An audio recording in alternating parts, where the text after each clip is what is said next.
ಹೇಗಾದ್ರೂ ಮಾಡಿ ಕಾಂಗ್ರೆಸ್ನ ಮಣಿಸಲೇಬೇಕು ಅಂತ ಬಿಜೆಪಿ ಜೆಡಿಎಸ್ ಮೈತ್ರಿಯಾಗಿ ಆಲ್ಮೋಸ್ಟ್ ಆಲ್ ಕ್ಷೇತ್ರಗಳಿಗೆ ಅಭ್ಯರ್ಥಿಯನ್ನ ಘೋಷಣೆ ಮಾಡಿದ್ದಾರೆ. ಆದ್ರೆ ಬಂಡಾಯ ಅಸಮಾಧಾನ ಭುಗಿಲೇಳ್ತಾ ಇದೆ.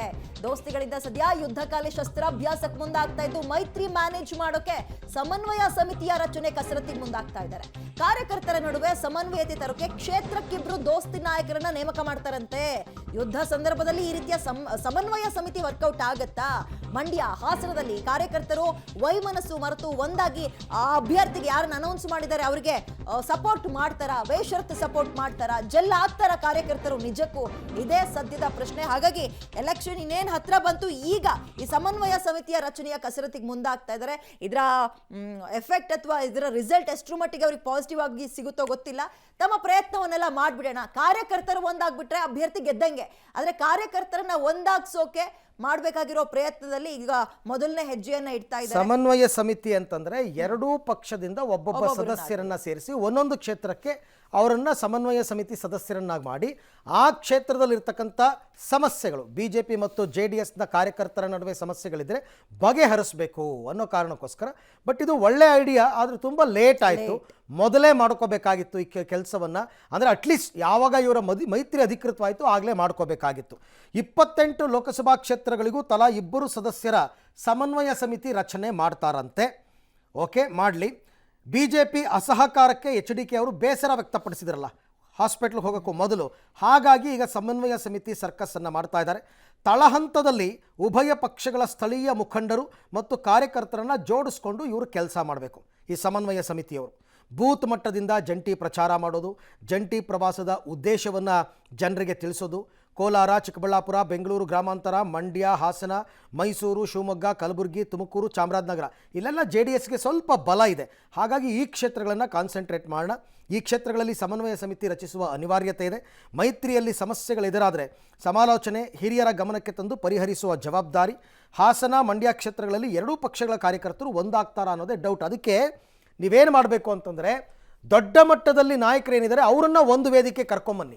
ಉದಾಹರಣೆಗೆ ಮಾಜಿ ಪ್ರಧಾನಿ ದೇವೇಗೌಡರು ಮತ್ತು ಪ್ರಧಾನಿ ನರೇಂದ್ರ ಮೋದಿ ಒಂದು ವೇದಿಕೆಯಲ್ಲಿ ಕೂತ್ಕೊಂಡ್ರೆ ಸಹಜವಾಗಿ ಕಾರ್ಯಕರ್ತರು ಜೆಲ್ ಆಗೇ ಆಗ್ತಾರೆ.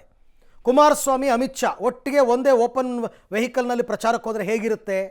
ಜನರು ಜೆಲ್ ಆಗೇ ಆಗ್ತಾರೆ. ಆ ಕೆಲಸವನ್ನು ಮೊದಲು ದೊಡ್ಡ ಮಟ್ಟದ ನಾಯಕರಿಂದ ಮಾಡ್ಕೊಂಡು ಬನ್ನಿ. ತಳಮಟ್ಟದ ನಾಯಕರಲ್ಲಿ ಮಾಡಿದ್ರೆ ಯಾರ ಮಾತು ಕೇಳಲ್ಲ. ಇವನೇನು ಹೇಳೋದು ಹೋಗು ಅಂತ ಅಂದ್ಬಿಡ್ತಾರೆ. ಮೊದಲು ಈ ರೀತಿ ಮಾಡಬೇಕು. ದೇವೇಗೌಡರು ಮತ್ತು ಪ್ರಧಾನಿ ಮೋದಿ ಒಂದು ವೇದಿಕೆಯಲ್ಲಿ ಕಾಣಿಸ್ಕೊಂಡು ಇಬ್ಬರು ಒಟ್ಟಿಗೆ ಪ್ರಚಾರ ಮಾಡಿದ್ರೆ ಖಂಡಿತವಾಗಿ ಇದು ವರ್ಕೌಟ್ ಆಗುತ್ತೆ.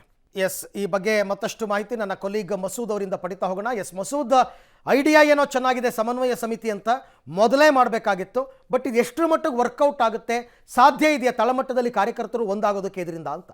ಅರವಿಂದ್, 7-8 ತಿಂಗಳಾದರೂ ಕೂಡ ಮೈತ್ರಿ ಆದರೂ ಸಮನ್ವಯ ಸಮಿತಿ ಬಗ್ಗೆ ಅಥವಾ ಕಾರ್ಯಕರ್ತರನ್ನ ಹೊಂದಾಣಿಕೆ ಮಾಡ್ಕೊಳ್ಳೋ ಬಗ್ಗೆ BJP ನಾಯಕರು ಮಾತಾಡ್ತಾ ಇದ್ರು ಹೊರತು ಆ ಒಂದು ಕಾರ್ಯಕ್ಕೆ ಮುಂದಾಗ್ತಿರಲಿಲ್ಲ. ಯಾವಾಗ ಕುಮಾರಸ್ವಾಮಿ ಅವರು ಮೈತ್ರಿ ಸೀಟು ಹಂಚಿಕೆ ಬಗ್ಗೆ ಬೇಸರದ ಮಾತಾಡಿದ್ರು ಆವಾಗ ಅಲರ್ಟ್ ಆದಂಥ BJP ನಾಯಕರು ಸಮನ್ವಯ ಸಮಿತಿ ಮಾಡಬೇಕು ಅನ್ನುವಂಥ ತೀರ್ಮಾನಕ್ಕೆ ಬಂದಿದ್ದಾರೆ. ಮೊನ್ನೆ ರಾಧಾಮೋಹನ್ ದಾಸ್ ಅಗರ್ವಾಲ್ ಅವರ ನೇತೃತ್ವದಲ್ಲಿ ನಡೆದಂಥ ಸಭೆಯಲ್ಲಿ ಈ ಒಂದು ತೀರ್ಮಾನ ಆಗಿರುವಂಥದ್ದು. ಈಗಾಗಲೇ ರಚನೆ ಕಾರ್ಯ ಆಗಿದೆ. ಮುಖ್ಯವಾಗಿ ಹಳೆ ಮೈಸೂರು ಭಾಗದ ಏನು ಲೋಕಸಭಾ ಕ್ಷೇತ್ರಗಳಿದ್ದಾವೆ ಅಲ್ಲಿ JDS ಮತ್ತು BJP ಕಾರ್ಯಕರ್ತರನ್ನ ಒಟ್ಟಿಗೆ ಪ್ರಚಾರದಲ್ಲಿ ತೊಡಗಿಸ್ಕೊಳ್ಳುವಂಥ ಮಾಡಬೇಕು ಅನ್ನುವಂಥ ಒಂದು ಲೆಕ್ಕಾಚಾರ. ಜೊತೆಗೆ ವೇದಿಕೆಗಳಲ್ಲಿ ಕಾರ್ಯಕರ್ತರನ್ನು ಕೂಡ ಕರ್ಕೊಂಡು ಬರುವಂಥದ್ದು, ಎರಡೂ ಕಾರ್ಯಕರ್ತರನ್ನ ಜೊತೆಗೆ ಪ್ರವಾಸ ಮಾಡುವಂಥದ್ದು, ಬೂತ್ ಮಟ್ಟದಲ್ಲಿ ಮನೆ ಮನೆಗೆ ಹೋಗಿ ಪ್ರಚಾರ ಮಾಡುವಂಥದ್ದು, ಇವೇ ಮುಂತಾದ ಕೆಲಸ ಕಾರ್ಯಗಳನ್ನು ಈ ಇಬ್ಬರು ನಾಯಕರು ಕೂಡ ಮಾಡ್ತಾರೆ. ಜೊತೆಗೆ ಇನ್ನೊಂದು ಮುಂದಿನ ಹಂತವಾಗಿ ಮೋದಿಯವರು ಮತ್ತು HDD ಅವರನ್ನು ಕೂಡ ಒಂದೇ ವೇದಿಕೆಯಲ್ಲಿ ಕೂರಿಸ್ಕೊಂಡು ಕಾರ್ಯಕ್ರಮ ಮಾಡುವಂಥದ್ದು, ಕುಮಾರಸ್ವಾಮಿ, ಅಮಿತ್ ಶಾ ಅವರು ಹಾಗೆ ಬೇರೆ ಬೇರೆ ಎರಡೂ ಪಕ್ಷಗಳ ಪ್ರಮುಖ ನಾಯಕರನ್ನು ಕೂಡ ಏನು ಪ್ರವಾಸ ಮಾಡುವಂಥ ಸಂದರ್ಭದಲ್ಲಿ, ಪ್ರಚಾರ ಸಮಾವೇಶ ಸಂದರ್ಭದಲ್ಲಿ ಒಂದೇ ವೇದಿಕೆ